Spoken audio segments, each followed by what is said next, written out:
រៀនnày tao chẳng này kêu ba cột để pin món á chẳng ngày nó cứ này kêu nâng mau động lực mày riêng tẹt tôn chỉ muốn nâng if a condition nâng trả ao khi dương vô và tham tiệt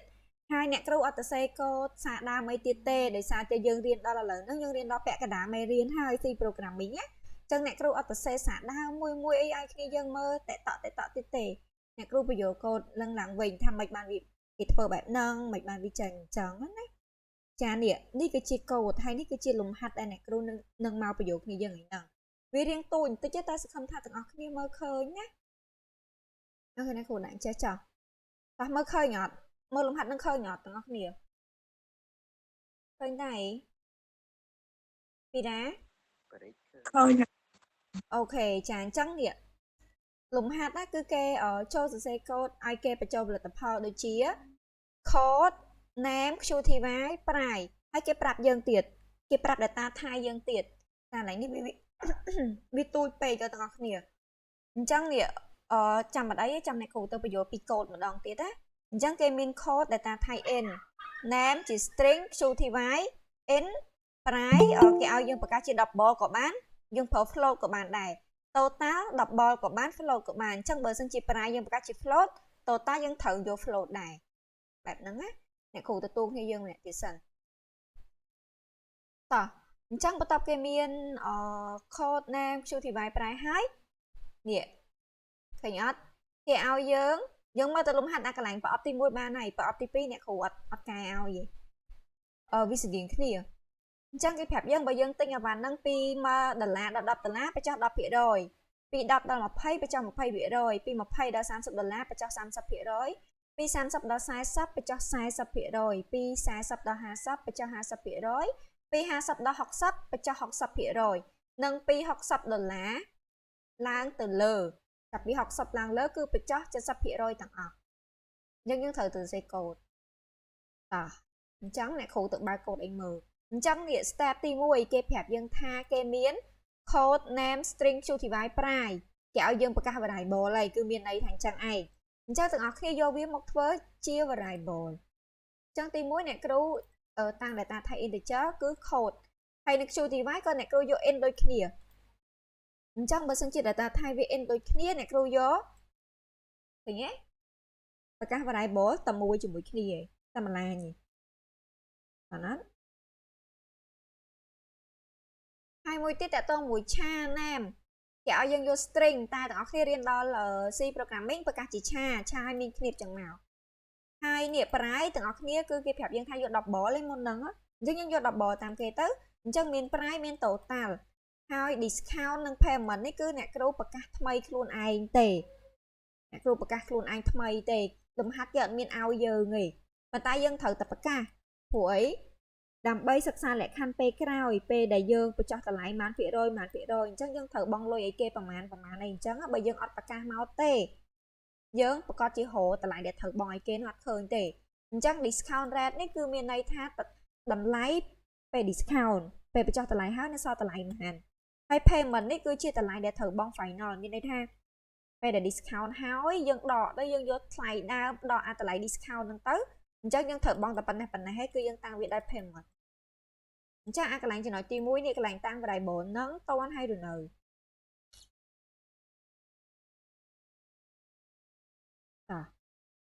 trái cho nó kìa hạt chân của ông ấy ตอน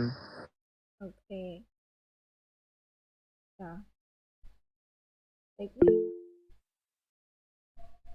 ok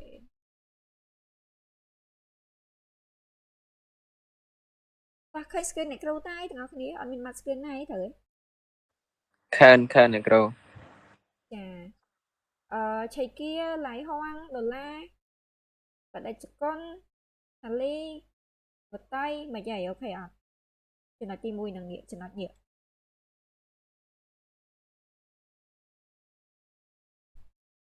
ngắt chừng chắc có ta pin nắng á cứ này khổ tâm mà chỉ nói tiệt cứ cái phép giờ ngày tha kéo dương input data từng ở nắng phí keyboard cầm tờ chắc dương mình từ sẽ cô đây kỳ input thử ấy chắc này cứ swap vào điện dương hai bởi dương chọn cái input keyboard dương pra function scan out print f scan out នឹងសម្រាប់គេ input ពី keyboard អញ្ចឹងគេ input ទី1គឺ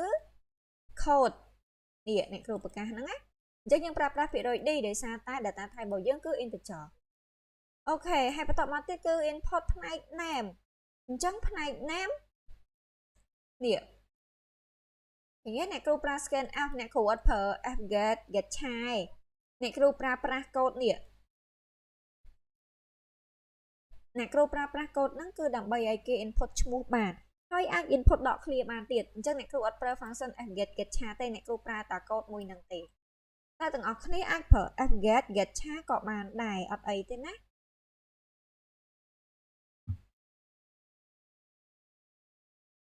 តានអត់តនអ្នកគ្រូចាអញ្ចឹងកុំឃើញឆ្ងល់ចុះអ្នកគ្រូទៅស្អីគេកងិចកងងមានស្លាកអត់នឹងមកពីណាចាកូដមួយហ្នឹងគឺសម្រាប់ឲ្យគេ input allow space in name នេះមានន័យថាអាច input ឈ្មោះដកឃ្លាបានអ្នកគ្រូ comment កូដទុកឲ្យគ្នាយើងមើលដែរតាចាហើយបន្តមកទៀតinput qty qty មកពីពាក្យពេញថា quantity មានន័យថាយើងចង់ទិញមែនទិញមួយក៏ទិញពីរឧទាហរណ៍ថាយើងទិញកូកាយើងទិញមួយកំប៉ុងឬពីរកំប៉ុងនឹងគេតាំងដោយ qty ចំនួនផលិតផល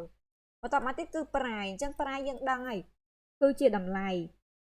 វាប៉ុន្មានអញ្ចឹងណាអញ្ចឹងកន្លែងហ្នឹងអ្នកគ្រូប្រើភាគរយ LF ដោយសារតែអ្នកគ្រូប្រកាសវាជា double អត់នេះអាចចំណុចទាំងអស់នេះគឺចំណុច input product information នេះអ្នកគ្រូ comment code ឲ្យតាគេតាអញ្ចឹងពីចំណុចនេះមកដល់ចំណុចនេះអត់ទាន់ហើយនៅតនអ្នកគ្រូតនចាបដិជគុណតនមួយហើយលៃហងលៃហងតនលៃហងក៏ហត់អ្នកគ្រូវិញអ្នកគ្រូអត់ជឿថាលៃហងតនមិនហេហ្នឹងទេទៅចេញពីពេទ្យហ្នឹងហើយទៅពេលអ្នកគ្រូសួរតនអត់តនដែរចោលហើយតែអញ្ចឹងមែនអត់លៃហងក៏ហៅគ្រូមែនអត់ទៅចេញពីពេទ្យសោះអ្នកគ្រូសួរថាតនអត់តនអត់ទេអ្នកគ្រូខ្ញុំធ្លាប់បានធ្វើម្ដងដែរដល់ធ្វើឲ្យបានឈឺធ្លាប់បានធ្វើលំហាត់ម្ដងដែរធ្វើឲ្យមិនឈឺអូខេអញ្ចឹងមានន័យថាតនមែនក៏ហៅគ្រូវិញបាទអូខេតោះហ្នឹងហើយចំណុចហ្នឹងគឺមានតែប៉ុណ្្នឹងទេយើងទៅសេ print f scan f ឲ្យគេ import ពី keyboard យើងទៅមកចំណុចទៀតកន្លែងចំណុចនេះអ្នកនរគ្នា calculate total ចឹងចំណុចហ្នឹងគឺមានន័យថាអ្នកគ្រូចង់ឲ្យគេគិតគូរកណនារក total អញ្ចឹងយើងដឹងហើយឧទាហរណ៍ថាអ្នកទាំងអស់គ្នាទៅម៉ាតអ្នកទាំងអស់គ្នាទិញកូកាមកទិញកូកាចង់ទិញកូកាអញ្ចឹងអ្នកទាំងអស់គ្នាមិនមែនទិញមួយទេអ្នកទាំងអស់គ្នាទិញឧទាហរណ៍ថាអ្នកទាំងអស់គ្នាទិញ2កំប៉ុងអញ្ចឹងបើគេលក់មកកំប៉ុង1រៀលបើយើងទិញ2កំប៉ុងមិនអស់$2ត្រូវអត់អញ្ចឹងដើម្បីគិតកណនាអានឹងបានគឺយើងយកចំនួនដែលយើងទិញ1ឬទិញ2យកវាទៅគុណនឹងតម្លៃឧទាហរណ៍ថាកូកា1រៀលអញ្ចឹងបើទិញ2រៀលយើងគុណវានឹង2នឹងហើយគឺមានន័យថាអញ្ចឹងនេះ total របស់យើងស្មើនឹង qty ចំនួនផលិតផលគុណនឹងតម្លៃតាណាអញ្ចឹងនេះរូបមន្តវាតែប៉ុណ្ណឹងគឺគុណធម្មតាតាណា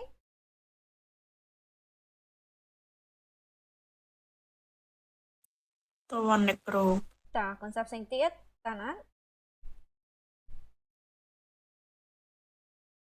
ខែអ្នកគ្រូតនអូខេតន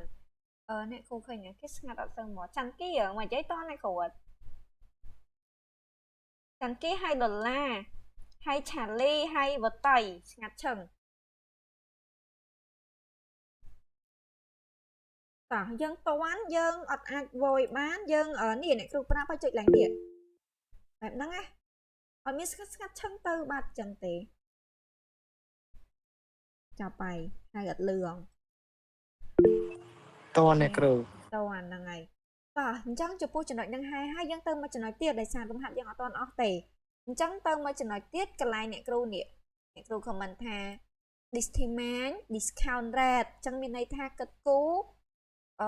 ពេលដែលបញ្ចុះតម្លៃ discount អីអញ្ចឹងទៅអញ្ចឹងនេះប្រសិនបើ total របស់យើងធំជាងឬស្មើ$1និង total របស់យើងទៅជាងឬស្មើ$10អញ្ចឹងកន្លែងមួយជួរហ្នឹងមានន័យថាយើងទិញអស់ពី$1ដល់$10 ចន្លោះពី1ដល់10អញ្ចឹង discount rate របស់យើងគឺស្មើនឹង 0.10 ឬក៏មានន័យថា 10% កន្លែងហ្នឹងមានន័យថាបញ្ចុះតម្លៃ 10% តែមិនមែនគ្នាយើងទៅសេថាស្មើ 10% ទេទាំងអស់គ្នាត្រូវយក 0.10 ហើយបន្តមកទៀតបើ LF ចូលទៅមួយលក្ខខណ្ឌទៀតបើសិនបើ total របស់យើងធំជាងឬស្មើ20សំទោសហ្នឹងហើយធំជាងឬស្មើ20គឺយើង discount 20%អូអ្នកគ្នាមើលអ្នកគ្រូសួរសញ្ញានេះមានន័យថាតូចជាងឬធំជាងតូច ត្រឹម តូច ចាគឺតូចជាងអ្នកគ្រូចង់ដឹងគឺយើងប្រឡប់បានអត់ឥឡូវប្រឡប់អត់បានអ្នកគ្រូជួយបញ្យល់អាកន្លែង if total ធំជាងឬស្មើ1និង total តូចជាងឬស្មើ10តិចកន្លែងហ្នឹងមានន័យថាបើយើងទិញចាប់ពី$1ដល់ត្រឹម$10ឬក៏ក្រោម$10អ្នកគ្រូដាក់ពីរលក្ខខណ្ឌកន្លែងហ្នឹងដោយសារវាជាលក្ខខណ្ឌដំបូងបើសិនជាអ្នកគ្រូដាក់ដូចគេអញ្ចឹងណាវាកណនាមកអត់ត្រូវវាខុសហ្នឹងទាំងអស់គ្នាយល់អត់តើអត់តអ្នកគ្រូតមួយទៀតអ្នកគ្រូចង់ប្រាប់ថាបើសិនជាទាំងអស់គ្នាអត់ដាក់លក្ខខណ្ឌដូចអ្នកគ្រូទេទាំងអស់គ្នាដាក់ផ្សេង style ទៅផ្សេងអីផ្សេងវិញដាក់មិនក៏ដាក់ទៅឡើងលក្ខខណ្ឌហ្នឹងសំខាន់ឲ្យតែពេលគិតលុយចង់ក្រោយមកចេញត្រូវអត់ចង់ទៅសេដូច style អ្នកគ្រូក៏បានដែរតែណាចឹងកន្លែងគេដុតលក្ខខណ្ឌហ្នឹងដាក់មិនក៏បានដែរតែអ្នកគ្រូប្រើ style បែបនេះចឹងណាចឹងនេះអូខេអ្នកគ្រូយក 0.10 ហើយកន្លែងនេះបើសិនជាវាតូចជាងទៅស្មើ20អញ្ចឹងមានន័យថាក្រុមហ្នឹងហើយអញ្ចឹងគឺវា discount 20% ហើយកូដខាងលើនេះកូដហ្នឹងវារ៉ាន់ពីលើចុះក្រោមណាអញ្ចឹងកន្លែងនេះគឺវារ៉ាន់ត្រឹមក្រោម10ហើយកន្លែងនេះគឺវារ៉ាន់ត្រឹម10ឡើងទៅដល់ក្រោម20ហើយបន្តមកទៀតគឺត្រឹម30 discount 0.30 មួយទៀតគឺ40 discount 0.40 មួយទៀតតូចជាងឬស្មើ$50 discount 0.50 ចង់ក្រោយគេដែលអ្នកគ្រូប្រាប់ចាប់ពីម៉ាននេះចាប់ពីលក្ខខណ្ឌចង់ក្រោយគេហី60អីចឹងទៅគឺ discount 70%អញ្ចឹងអាចចង់ក្រោយគេមិនបាច់ដាក់លក្ខខណ្ឌមកក៏បានដែរដាក់តែ L មកវាស្គាល់អូតូបន្តិចហីតោះណាតោះអត់កន្លែងលក្ខខណ្ឌហ្នឹងនេះលក្ខខណ្ឌអ្នកគ្រូហើយពួកយើងកុំឆ្ងល់លក្ខខណ្ឌហ្នឹងអ្នកគ្រូយកមកពីណាអ្នកគ្រូយកមកពីនេះគេប្រាប់អ្នកគ្រូដែរហ្នឹងពី1ដល់10ពី10ដល់20ចង់ក្រោយគេដល់ត្រឹម60ឡើងទៅអញ្ចឹង discount 70%ណាអ្នកគ្រូខ្ញុំចង់សួរមួយ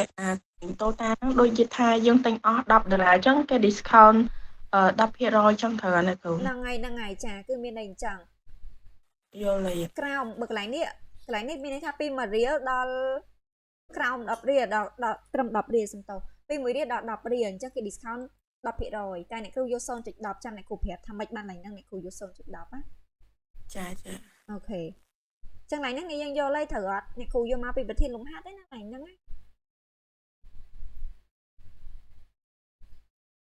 គេតោះចឹងទៅមួយទៀតណាវគ្គនេះគឺដល់វគ្គយើងគិតគូ payment អញ្ចឹងបន្ទាប់ពីគេបញ្ចុះតម្លៃអីហើយយើងមិនត្រូវគិតរូបមន្តហើយថាអូបើគេបញ្ចុះតម្លៃប៉ុណ្នេះហើយយើងត្រូវបង់លុយគេបានអញ្ចឹងនេះទាំងអស់គ្នាមើលទៅក្នុងដំបងកញ្ចក់នេះសិនបានហើយណាអញ្ចឹងកន្លែងហ្នឹងអ្នកគ្រូយក total កូនឲ្យ discount rate នេះបើសិនជាទាំងអស់គ្នាយក70 50មកគុណណាកន្លែងហ្នឹងគឺដក total អត់ឃើញលុយទេអញ្ចឹងហើយអ្នកមូលហេតុដែលអ្នកគ្រូយក0.0 គឺដើម្បីយកទុកមកគុណហ្នឹង total មានន័យថាយើងទិញអស់ប៉ុន្មាននេះកន្លែងនេះយើងទិញអស់ប៉ុន្មានគឺយើងយកទៅគុណនឹង 0.0 ហ្នឹងទៅចានេះបន្ទាប់ពីយើងគុណគិតគូមកកញ្ចប់យើងដឹងហើយថាគណិតវិទ្យាគឺវាកណនានៅក្នុងបំកញ្ចក់មុនអញ្ចឹងនៅពេលដែលយើងគិតគូហើយយើងឃើញតម្លៃប៉ុណ្ណឹងហើយតម្លៃ total ដើមដែលយើងទិញអស់ប៉ុន្មានអញ្ចឹងណាគឺវាយកទៅដកអាបំកញ្ចក់នឹងចេញវឹបហើយចង់ថាតម្លៃនេះយើងទិញអស់$10អូខេអញ្ចឹងយើងយក$10គុណនឹង 0. ប្រមាណហ្នឹងទៅហើយបន្ទាប់មកវាយកទៅដកពេលវាដកហើយវាយើងនឹងឃើញតម្លៃចុងក្រោយថាតើពេលវាដកហើយទាំងអស់គ្នាត្រូវបង់លុយគេប្រមាណអញ្ចឹងនេះដើម្បីអាចរក print ចេញឃើញអ្នកទាំងអស់គ្នា print ឃើញគេខ្លះ print ទី1គឺ print ឃើញ code ផលិតផល name ផលិតផលយើងទិញអស់ប៉ុន្មានកំប៉ុងតម្លៃប៉ុន្មាន total អស់ប្រមាណ discount ប្រមាណភាគរយត្រូវបង់លុយឲ្យគេប្រមាណទាំងអស់គ្នាត្រូវទៅសេ print f ធម្មតានឹងឯងអត់មានយកអីមកទេគឺទៅសេ print f ទៅបើយើងចង់ print code ភាគរយ d code ចង់ print name ភាគរយ s name qty ភាគរយ d qty អញ្ចឹងមក total ចានេះ total payment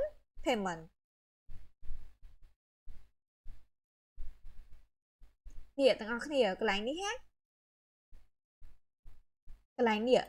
វាគុណនឹង100ដោយសារអីវាតពីនេះឬប្រមុនតគ្នាទាំងអស់គ្នាកន្លែងហ្នឹងមានន័យថាពេលដែលយើង total ដកគិតគូ discount នេះហើយយើងគុណវានឹង100សាកដើមវិញមកព្រោះអីកន្លែងនេះយើងប្រើ 0.0 ត្រូវទេអញ្ចឹងយើងគុណសាកដើមនឹង100វិញមក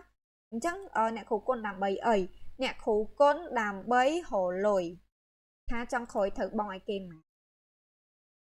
ហើយមួយទៀតអាកន្លែងគិតរកប្រាក់ payment ដែលត្រូវបង់ហ្នឹងណាទាំងអស់គ្នាអត់ចង់ប្រើរូបមន្តដោយអ្នកគ្រូទេទាំងអស់គ្នាទៅ search internet តិចទៅ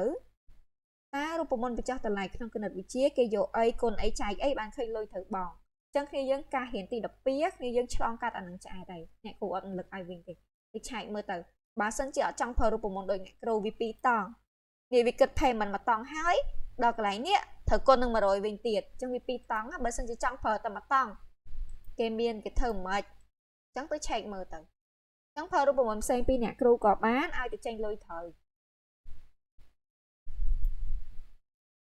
តាណាត់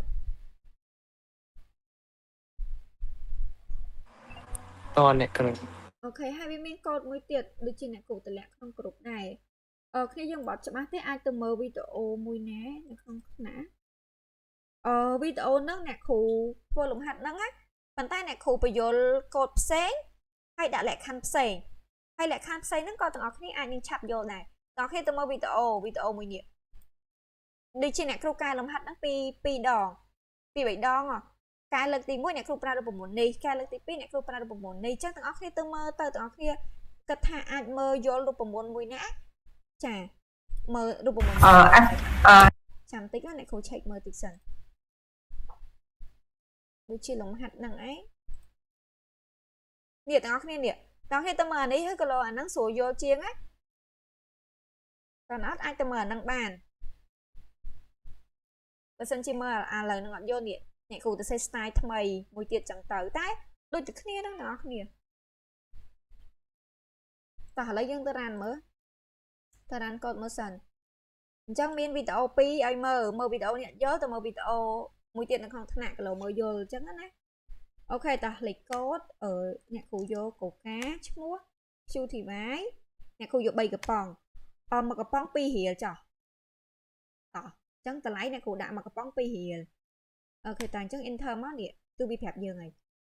1001ឈ្មោះកូកាqty 3អញ្ចឹងតម្លៃ2រៀលអញ្ចឹងយើងទិញទាំងអស់6រៀលអញ្ចឹង6រៀលវានៅក្រោម10រៀលត្រូវអត់អញ្ចឹងបើសិនជាវានៅក្រោម10រៀលគឺវាបញ្ចុះតម្លៃ10%អញ្ចឹង6រៀលបញ្ចុះតម្លៃអស់10%យើងត្រូវបង់ឲ្យគេតែ$5.40ទេបានអត់តអ្នកគ្រូអូខេអញ្ចឹងអ្នកគ្រូបញ្ជាក់ម្ដងទៀតបើមើលលក្ខខណ្ឌអស់នេះអត់យល់ទៅមើលវីដេអូក្នុងថ្នាក់វីដេអូមួយនេះអ្នកគ្រូបញ្យល់មក style ទៀតក៏លោកគ្នាយើងមើលយល់ជាងនេះអញ្ចឹងណានេះអ្នកគ្រូពលាតកូដនឹងមួយអានេះអ្នកគ្រូខ្ចប់ចូលគ្នាហ្មងខ្ជិលសរសេរពលាត